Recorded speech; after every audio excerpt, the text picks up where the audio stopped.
വെച്ചോ. അവനെ നീ തോക്കിന്റെ സാധനം വാങ്ങിക്കാൻ പോയപ്പോഴേ അവിടെ മെഡിക്കൽ കോളേജിന്റെ ഫ്രണ്ടിൽ വെച്ച് നിന്റെ ഇളയ അനിയത്തിയെ ഞാൻ കണ്ടു. അയ്യോ എന്റെ ദൈവം, നിങ്ങൾക്ക് അറിഞ്ഞാ ഞാൻ രണ്ടാമത്തെ മോള് ഗർഭിണിയാ. അവളെ പ്രസവത്തിന് അഡ്മിറ്റ് ചെയ്ത്.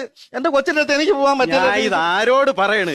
എടി പ്രസവാദി കയറി അവളെ കണ്ടിട്ടല്ലേ ഞാൻ വരുന്നത്. എന്റെ കൊച്ചിനെ കണ്ടു. എന്നിട്ട് എന്റെ കുഞ്ഞിന് അങ്ങനെ ഉണ്ട്. കുഴപ്പമൊന്നുമില്ല. പെയിന് വന്നും പോയൊക്കെ ഇരിക്കണം. അവനെ പ്ലെയിൻ വന്നും പോയി നെടുമ്പാശ്ശേരി എയർപോർട്ടോ. എടി പെയിൻ വേദന. പിന്നെ അങ്ങനെ പറ. പിന്നെ ഞാൻ ഡോക്ടറെ കയറി കണ്ടേ. എന്ത് പറഞ്ഞു? എന്ത് ഞങ്ങളതാ എന്റെ കുടുംബത്തിൽ കാത്തിരുന്നുണ്ടാവുന്ന ഒരു കുഞ്ഞാ ഭാവാനെ.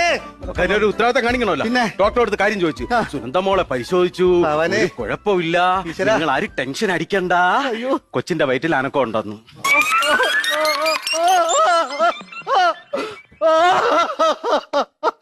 എന്റെ അനിയത്തിയുടെ കൊച്ചിന്റെ വയറ്റിൽ അന്നാക്കോണ്ടേ. എന്റെ കൊച്ചിന്റെ വയറ്റിൽ അന്നാക്കോണ്ടേ. എവിടെല്ലാം നേരത്തെ നേർന്ന് എന്തെല്ലാം ഉരുളി കമത്തി എന്നിട്ട്